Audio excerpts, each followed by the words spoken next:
नमस्कार बच्चों, हम आज इतिहास विषय लेकर प्रस्तुत हैं। आज हम कक्षा 8वीं के इतिहास के तृतीय पाठ अंग्रेजी सत्ता के परिणाम का अध्ययन करेंगे। सन 1600 ईस्वी में अंग्रेज भारत आए और भारत में आने के बाद उन्होंने व्यापार के लिए एक ब्रिटिश ईस्ट इंडिया कंपनी की स्थापना की। इसके पहले भारत में व्यापार के लिए यूरोप के पुर्तगाल, फ्रांस और डच जैसे देशों से व्यापारी आ चुके थे। अंग्रेज़ों के आने के बाद डच, फ्रांसीसियों एवं पुर्तगालियों ने उनका विरोध करना प्रारंभ कर दिया। मुंबई जो था अंग्रेज़ों के व्यापार का प्रमुख केंद्र था। अंग्रेज़ों के आने के बाद स्थानीय शासन ने भी विरोध करना प्रारंभ कर दिया। परिणाम स्वरूप सन 1774 से 1848 के बीच अंग्रेजों एवं मराठों के बीच वर्चस्व की लड़ाई में 3 युद्ध हुए। 1848 तक आते आते महाराष्ट्र में मराठों का वर्चस्व खत्म हो गया एवं अंग्रेजों की सत्ता स्थापित हो गई।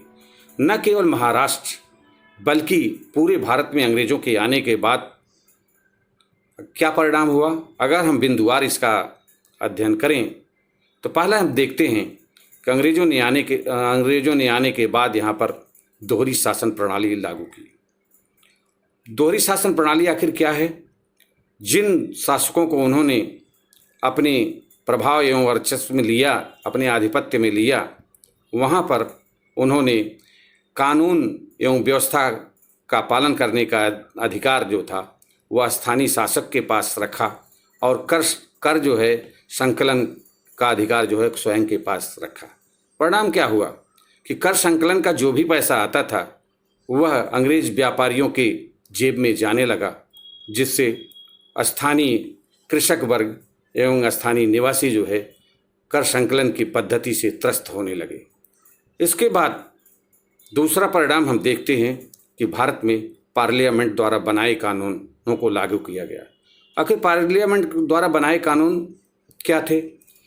अंग्रेजों ने व्यापार के समय जो है अपने ढंग से कानून एवं नियम बना रखे थे और व्यापार में उनको अत्यधिक लाभ हो रहा था, जिसका परिणाम हुआ कि ब्रिटिश ईस्ट इंडिया कंपनी के अलावा जिन व्यापारियों को भारत में व्यापार करने से लाभ नहीं होता था, उन लोगों ने ब्रिटिश ईस्ट इंडिया कंपनी की शिकायत जो है इंग्लैंड के ब्रिटेन की राजा से करनी शुरू कर दी, जिससे धीरे धीरे ब्रिटिश पार्लियामेंट ने सोचा कि भारत में जो ब्रिटिश ईस्ट इंडिया कंपनी के प्रभाव को ख़त्म किया जाए और उसके लिए अंग्रेज़ों द्वारा बनाए गए कानून, अंग्रेजी पार्लियामेंट के द्वारा बनाए गए कानून जो है भारत में लागू किए जाने लगे।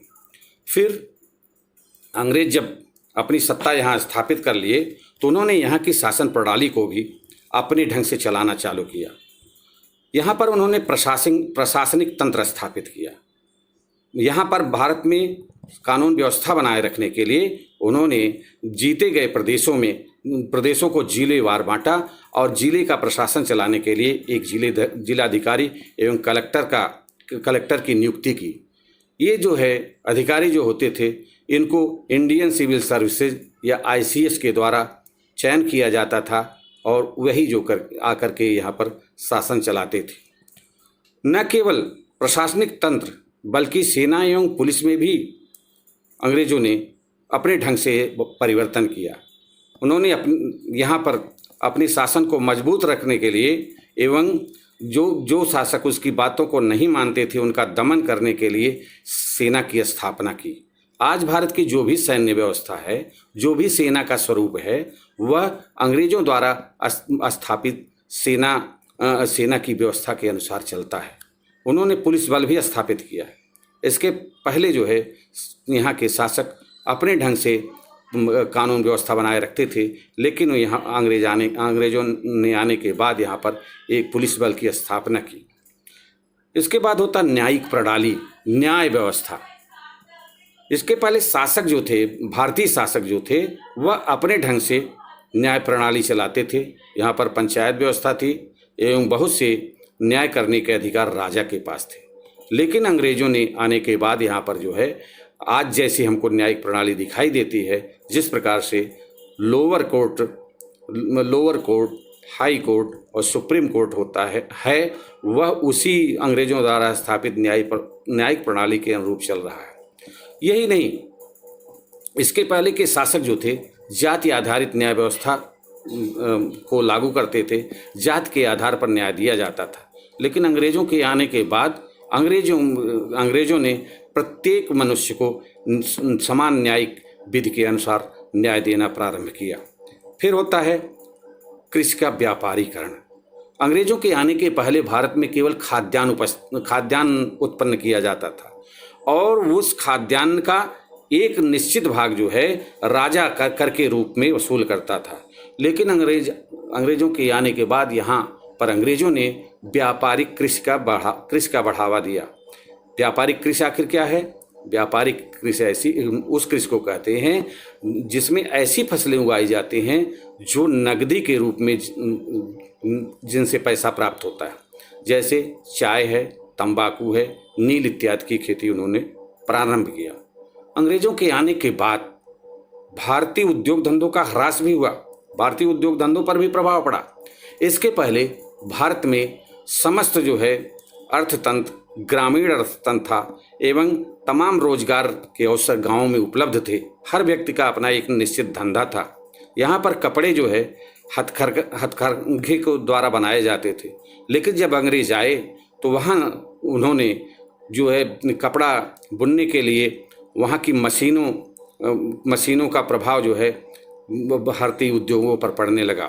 यहाँ भारत का कच्चा माल ब्रिटेन जाता और ब्रिटेन से वह काल कारखानों में एक रिफाइंड रूप में, अच्छे रूप में जो है प्रस्तुत होकर के भारत में आता था। तो इस प्रकार यहाँ पर भारतीय उद्योग धंधों का ह्रास होने लगा। यहाँ का मलमल जो पूरे विश्व में प्रसिद्ध था, अंग्रेजों के कल कारखानों में बनाए गए कपड़ों के आगे वह टिक नहीं पाया और भारतीय उद्योग धंधे धीरे धीरे नष्ट होते गए। दूसरा परिणाम एक और नज़र आता है कि यहाँ पर जो है पूंजीवाद का उदय हुआ। अंग्रेजों के आने के बाद यहाँ पर पूंजी जो थी कुछ हाथों में एकत्र होती चली गई। इस प्रकार हम देखते हैं कि न केवल सेना, न्यायिक प्रणाली, प्रशासनिक व्यवस्था और उद्योग पर जो है अंग्रेजों का प्रभाव पड़ा, बल्कि वहाँ की संस्कृति का भी प्रभाव भारत में नजर आने लगता है। धन्यवाद मित्रों। एक नवीन विषय वस्तु के साथ मैं पुनः प्रस्तुत होऊंगा। नमस्कार, अलविदा।